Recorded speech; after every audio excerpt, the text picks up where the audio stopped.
My name is Richard Hale. I'm 62 years old, and for nearly 3 decades, I served as the Chief Financial Officer of Midwest Industries, one of the largest manufacturing companies in Chicago.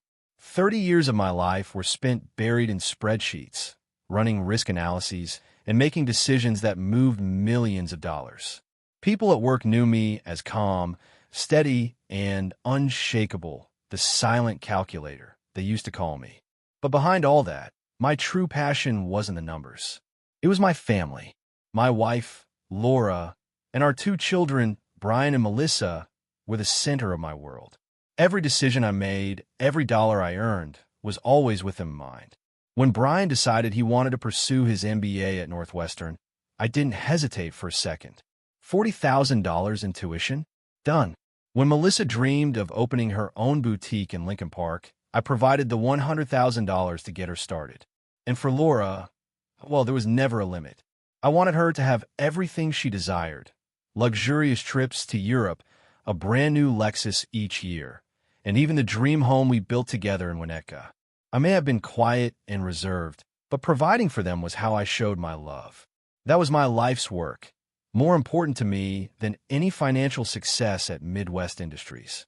But in the months leading up to my retirement, I began noticing subtle changes at home. Laura seemed distant.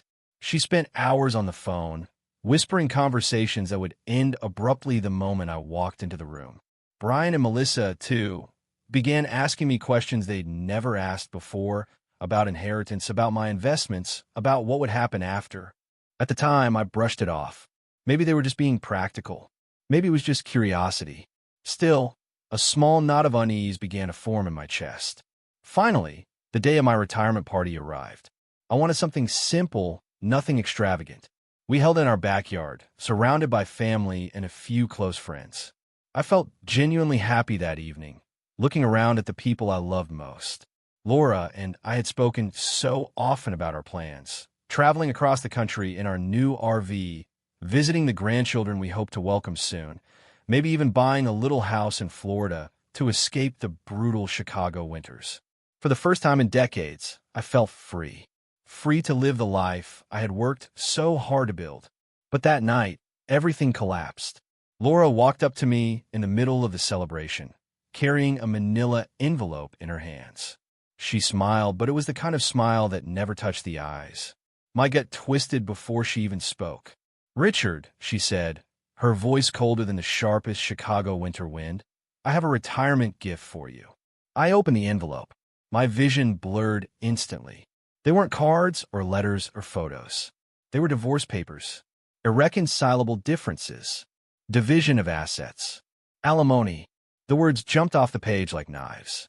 I must have stood there frozen because Laura leaned in close, her perfume mixing with the sting of betrayal, and whispered in my ear, "I don't want to take care of an old retiree.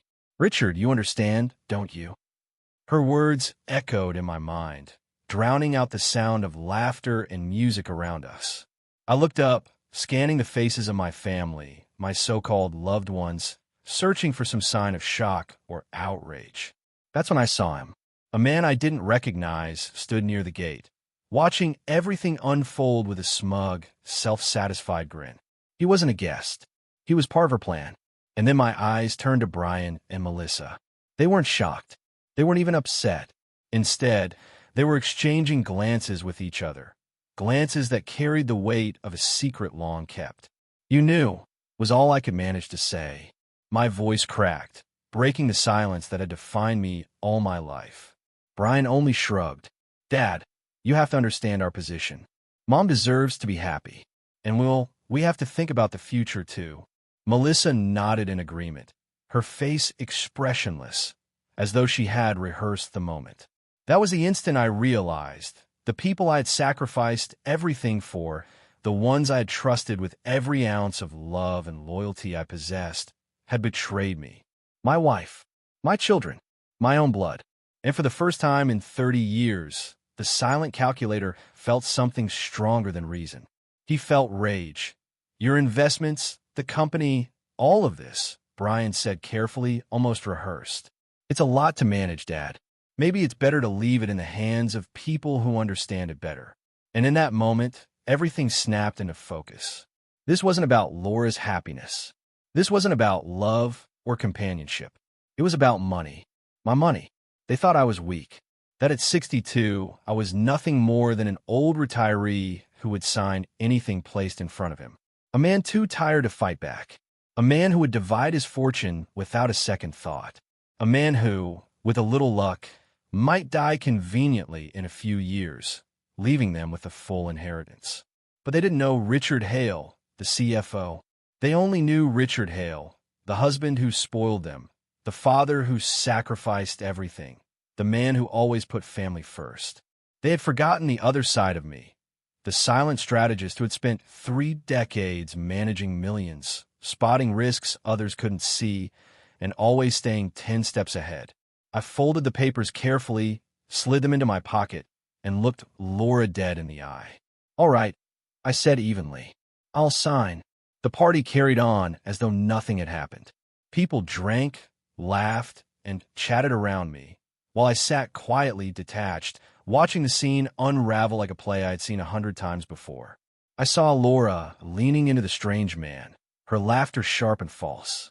I caught Brian and Melissa whispering together in the corner, their eyes glinting with anticipation, already dividing the spoils of a fortune they believed was theirs. But what they didn't know was that, 5 years earlier, I had started preparing for this exact moment. My instincts as CFO had always been cautious, meticulous. And those instincts had led me to diversify.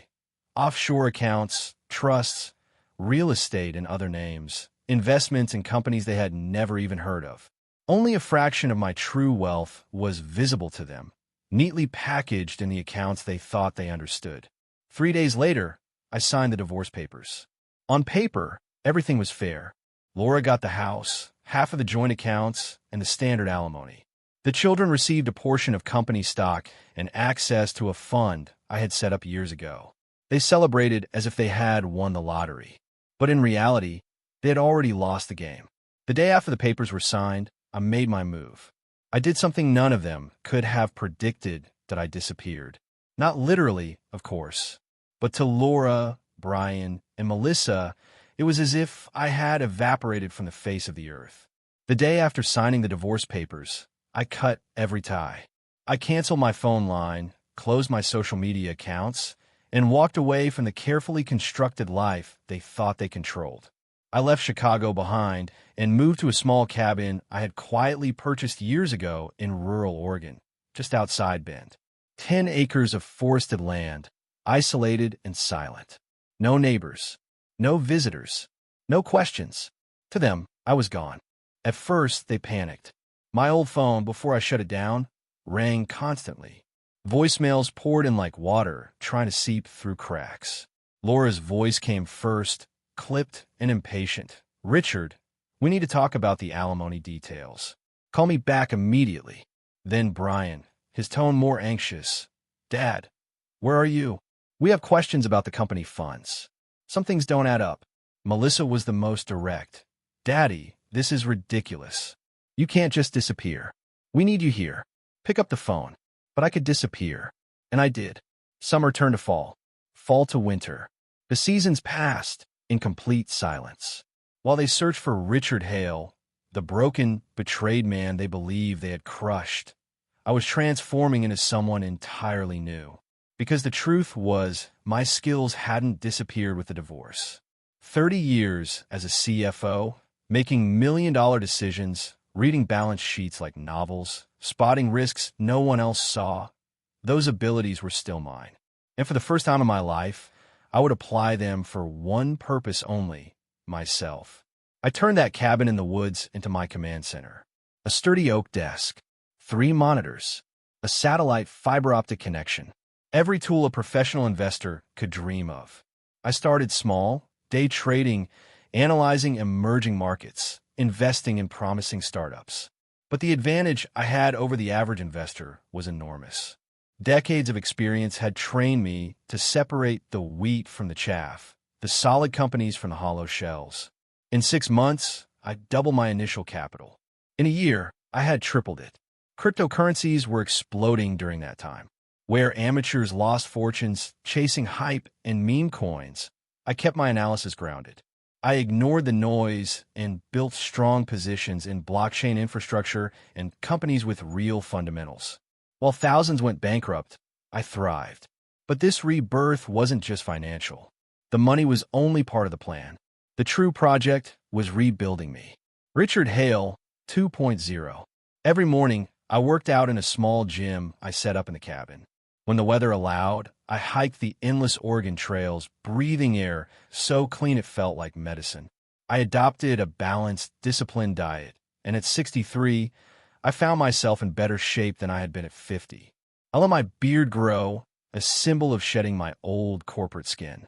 I bought clothes that suited me, not the stiff, lifeless suits I had worn for decades, but things that reflected who I truly was. For the first time in years, I looked in a mirror and saw not a worn-down retiree, but a man remade. The man they thought was gone had only just begun. I learned to play guitar, something I had always dreamed of doing, but never had the time for during my corporate years. My mornings, once filled with boardroom meetings and market reports, were now spent strumming chords on the porch, letting the sound of music echo through the pines. It was on one of those morning walks through the trails near my cabin that I first met Clara. She owned a small, cozy bookstore in Bend. 52 years old, with natural gray hair that framed her face and a smile warm enough to brighten the darkest day. Like me, she was divorced. Unlike me, she had never had children, but she had something rare, an unshakable passion for life. Our first conversation lasted more than 3 hours. We talked about books we loved, places we wanted to travel, and dreams we had both put aside when life had demanded other things of us. For the first time in decades, I wasn't Richard the CFO, or Richard the husband, or Richard the father. I was simply Richard, a man rediscovering what it meant to be alive. On our third date, Clara tilted her head, studied me for a moment, and said, "You have an interesting energy, like someone who's been through hell, but came out stronger on the other side." She wasn't wrong. 8 months later, Clara and I stood inside a small courthouse in Bend and exchanged vows. No extravagance, no pretense, just two witnesses, the two of us, and the certainty that what we had was real. It was the kind of marriage that money couldn't buy, rooted in mutual respect and genuine love. 6 months after that, our family grew. We adopted Lily, an 8-year-old girl whose biological parents had lost custody due to neglect. The first time she called me Daddy, my heart nearly broke in two. It wasn't forced. It wasn't hesitant. It was natural, genuine. Seeing Clara gently care for her and feeling Lily's unconditional trust and love showed me everything I had been missing in Chicago and everything I had gained by walking away from it.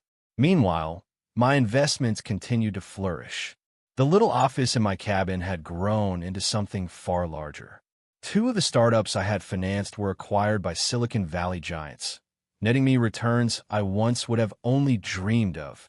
My stock portfolio was producing monthly dividends greater than my old CFO's salary. I bought land. I acquired commercial properties. I took stakes in private equity funds. Within 3 years, my net worth exceeded anything I had accumulated during my entire 30-year career, and far surpassed what Laura and the children thought they had won in the divorce. But here's the truth. The money was secondary. For the first time in my life, I was happy. Truly happy. Evenings at our cabin were simple, yet richer than any 5-star dinner in Chicago. Family dinners with laughter echoing off the walls. Weekend road trips to the mountains, just the 3 of us. Quiet nights playing Scrabble with Clara while Lily sat at the kitchen table, bent over her homework, occasionally asking me how to spell a word. I had rebuilt my life from the ashes, and it was better than anything I had before. For years past this way, for years of peace, love, and growth. Until a phone call came. It was my lawyer in Chicago. His voice was calm, but I could hear the edge of amusement beneath it. "Richard," he said, "your ex-wife has been trying to track me down. She wants to renegotiate the alimony terms." Apparently, he paused, almost savoring the words. "She's facing financial difficulties." I leaned back in my chair, the laughter of Clara and Lily drifting in from the next room. And for the first time in a long time, I felt the old silent calculator stir within me. Laura had made her move. Now it was my turn. Financial difficulties? How interesting, I said, leaning back in my chair. And my children? My lawyer, Dr. Peterson, cleared his throat. They've also reached out. Brian mentioned problems with his business. Apparently, it's bleeding money. Melissa, well, her boutique shut down last year. She's asking for financial advice. For the first time in 4 years, I smiled when I thought of my former family. Dr. Peterson, I said evenly, please inform them that Richard Hale does not wish to be contacted. If they insist, you have my authorization to take appropriate legal measures to ensure my privacy. I closed my eyes briefly. Brian, always impatient. Even as a boy, he'd wanted instant results, shortcuts, the thrill of the quick win. I tried to teach him the value of patience, of discipline, of analysis. He never listened. And now, his arrogance had cost him his children's future. And Melissa? I asked quietly. Peterson cleared his throat. Her boutique collapsed last year. She overextended, opened 2 new stores in Lincoln Park without the capital to sustain them. When the pandemic hit, she was left paying rent on 3 luxury locations with no revenue. She's drowning in debt.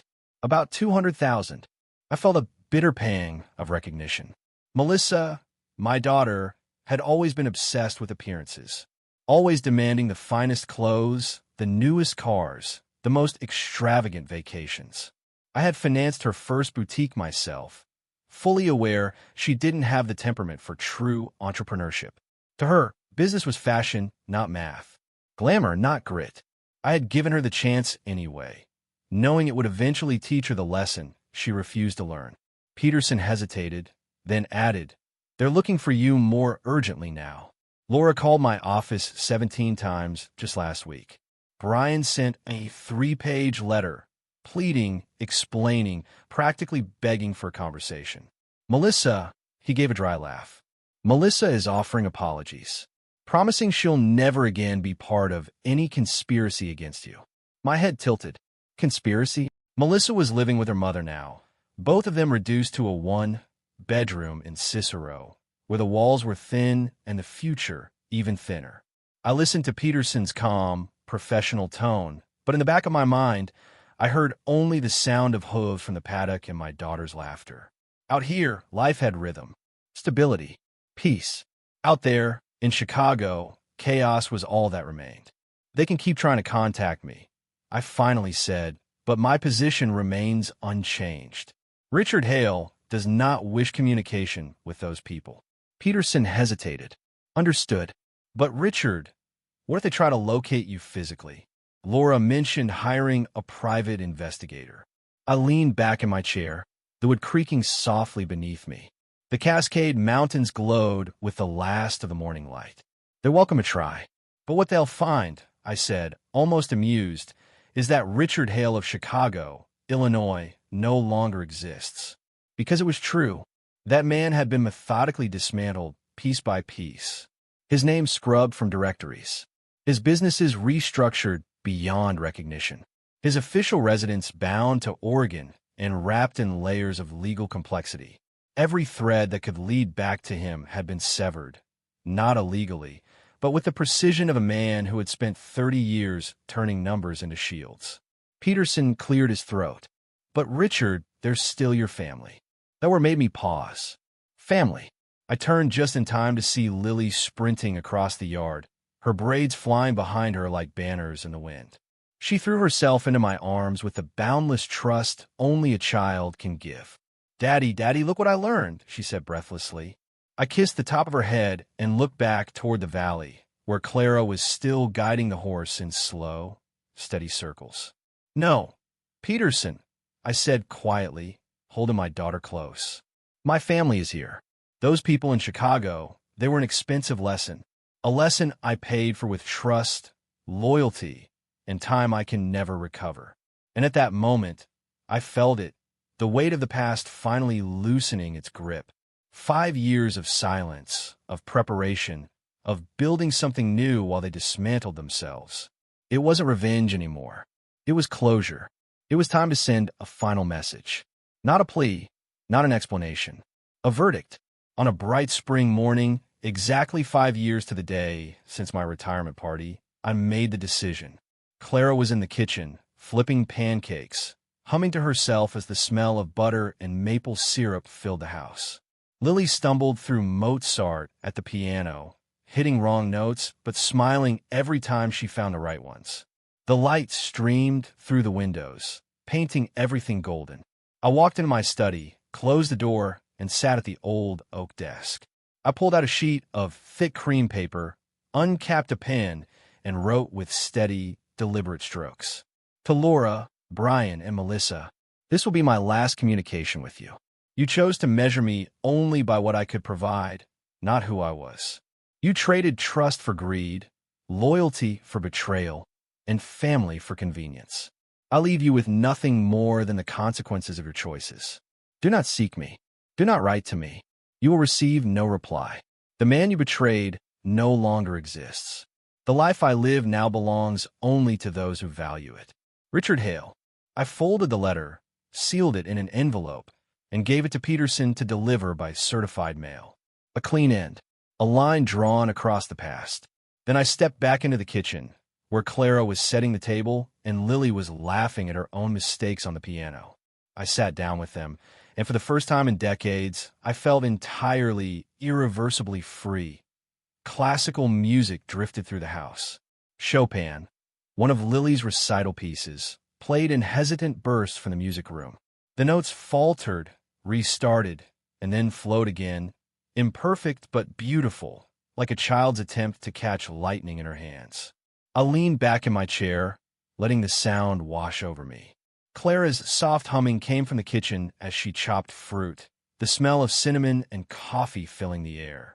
For a moment, everything felt like a painting, one of those pastoral family portraits where time itself seemed frozen in harmony. Then my phone rang. Dr. Peterson again. His voice was lower than usual, deliberate. Richard, I need to inform you about a development. Laura is in the hospital. I felt nothing. No surge of anger. No secret thrill. Not even pity.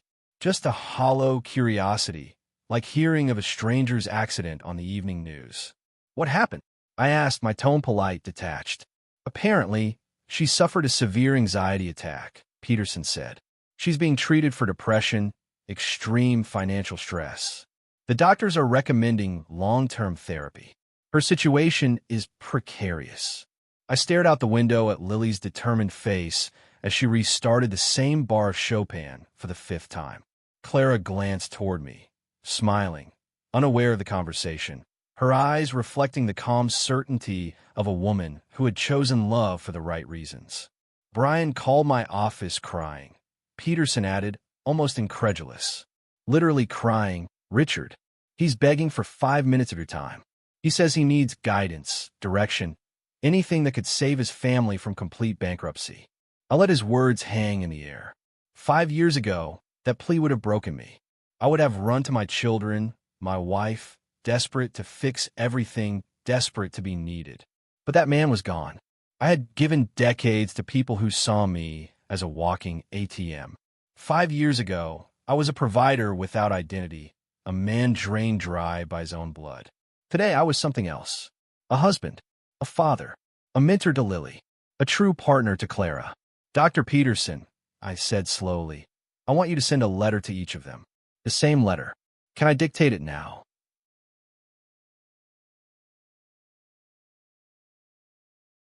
Yes, he said softly. Go ahead. I drew a breath, steady and final. Dear Laura, Brian, and Melissa, the man you discarded 5 years ago no longer exists. What remains is not forgotten. You judged me as a worthless old retiree, a man past his usefulness. Now you have discovered how much that miscalculation cost. There will be no second chance, no reconciliation, no financial rescue. You made your choices in greed, in arrogance, in convenience. You will live with the consequences. Sincerely, Richard Hale. Silence followed. Then Peterson said, That's it? Just that? No, I said. Include a photo. That afternoon, Clara, Lily, and I dressed in our best. Not casual ranch clothes, but dignity. Clara in a flowing cream dress, Lily in her recital outfit, myself in a dark tailored suit. We stood before our house, not the cabin of our early days here, but the great 600-acre property I purchased in the third year of my new life. Behind us, the Cascade Mountains stretched like guardians of our future. Lily clung to Clara's hand, smiling. I rested one hand on Clara's shoulder, the other in my pocket, my gaze calm, unshaken.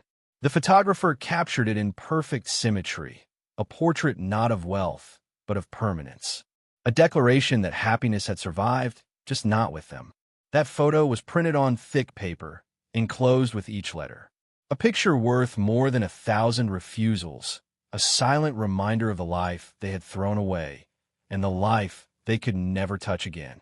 When I signed the envelopes and handed them to Peterson, I felt no triumph, no revenge, only closure. The past was a debt paid in full. The photograph was a declaration. A stone Inwood mansion perched against the vast backdrop of the Cascade Mountains.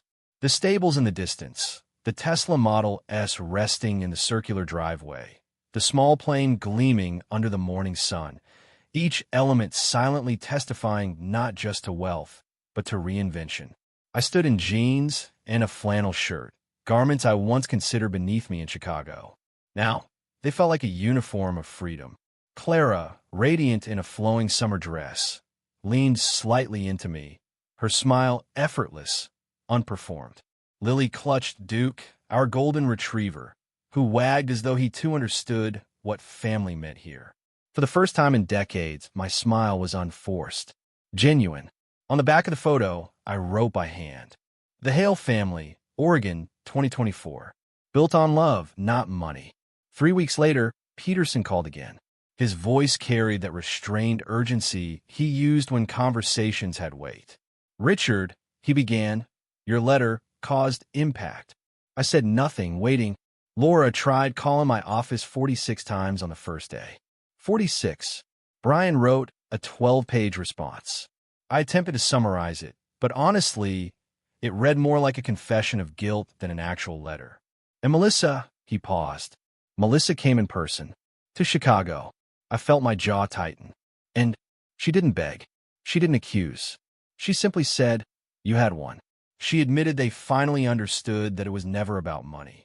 It was always about respect, loyalty, recognition. She wanted me to tell you that they are proud of the man you've become, but they also know it's too late. "Proud," I repeated softly, almost laughing. What fascinating irony. She asked me one more question. Peterson continued. She wanted to know if you were truly happy. When I showed her the photo, she stared at it in silence for almost 5 minutes. Then she whispered, "He looks 20 years younger." I never saw him smile like that when he lived with us. For the first time in years, I felt something stir for Melissa. Not forgiveness, not reconciliation, but recognition. She had always been the more perceptive of the two children. Perhaps now she understood that the man they had known in Chicago wasn't really me. That man was a construct, shaped by decades of responsibility, muted by expectation, drained by people who took without giving. Peterson's voice lowered. "Richard, may I ask you something personal?" "Go ahead. Do you feel any satisfaction from their suffering?" I let the question hang. Looked at Clara setting a vase of fresh wildflowers on the kitchen table, Lily chasing Duke across the yard, her laughter spilling into the house like sunlight. Satisfaction? No, I said finally. Relief? Absolutely. For 5 years, I carried anger and betrayal like a stone in my chest. Heavy, unyielding. Today that stone is gone. Not because they are suffering, but because I chose to build something better. Watching them collapse doesn't bring me joy. It brings closure. Proof that I was right to disappear, to rebuild, to choose love over obligation. There was silence on the line. Peterson tried again. "Is there any chance you'd reconsider? Even if they were wrong, they're still your biological family." "Doctor," I said, my tone calm but absolute, "family isn't defined by DNA. It's defined by daily choices. By love, by loyalty, by respect. Clara chooses me every morning. Lily chooses to call me daddy. And I choose, every single day, to protect and nurture them. That's family. Biology is coincidence. Loyalty is destiny. I hung up, slid the phone onto the counter, and walked out onto the deck where the mountain air carried the faint scent of pine and wildflowers. Lily's laughter rang out, unburdened, untouched by betrayal. And for the first time in my life, I didn't just feel free. I felt whole. People, that's family. And Laura, Brian, and Melissa, they also made their choices. They chose to see me as a financial resource, not a father or a partner. They chose to conspire against me when I was most vulnerable. They chose to discard me when they believed I had no more value. Those were family choices too, but not the kind that builds, the kind that destroys. 6 months later, Peterson gave me his last update. Laura had moved into a government-subsidized assisted living facility. Brian was working as a small-town accountant in Rockford, slowly piecing together a modest life but never regaining the status he once worshipped. And Melissa, perhaps the only one who ever truly reflected, went back to college at 42, training to become an elementary school teacher. They survived. That was all I wanted to know. Today, 2 years after sending that letter, I wake each morning in a house alive with laughter, plans, and genuine love. Lily, now 15, is applying to universities with a full merit scholarship she earned through her own effort. She learned, as Clara and I taught her, that real achievements come from discipline, not inheritance. Clara, meanwhile, has expanded her little bookstore into 3 thriving locations across Oregon, and now she's daring to write her first novel. And me? At 67, I am happier than I ever thought possible. My fortune continues to grow, but its purpose has changed. No longer to impress, no longer to support those who would use me. Instead, it fuels a true legacy built with people who love me for who I am, not what I own. Sometimes Clara asks if I miss my old life. My answer is always the same. You can't miss something you never really had. Because the truth is, the betrayal by Laura, Brian, and Melissa wasn't just an ending. It was a beginning. It marked the death of the man they molded and the birth of the real Richard Hale. A man who finally learned the greatest revenge isn't destroying your enemies, but living so well that they become irrelevant. They taught me that love cannot be bought, but it can be lost. That family is not a right, it is a privilege. And that sometimes the most powerful response to betrayal is not anger, not vengeance, but the quiet indifference of a life so well lived it renders the past weightless. If you enjoyed this story, don't forget to like, share, and leave your thoughts in the comments. And if you haven't already, subscribe and hit the bell icon so you don't miss new stories like this one. Thank you for watching, and I'll see you in the next chapter.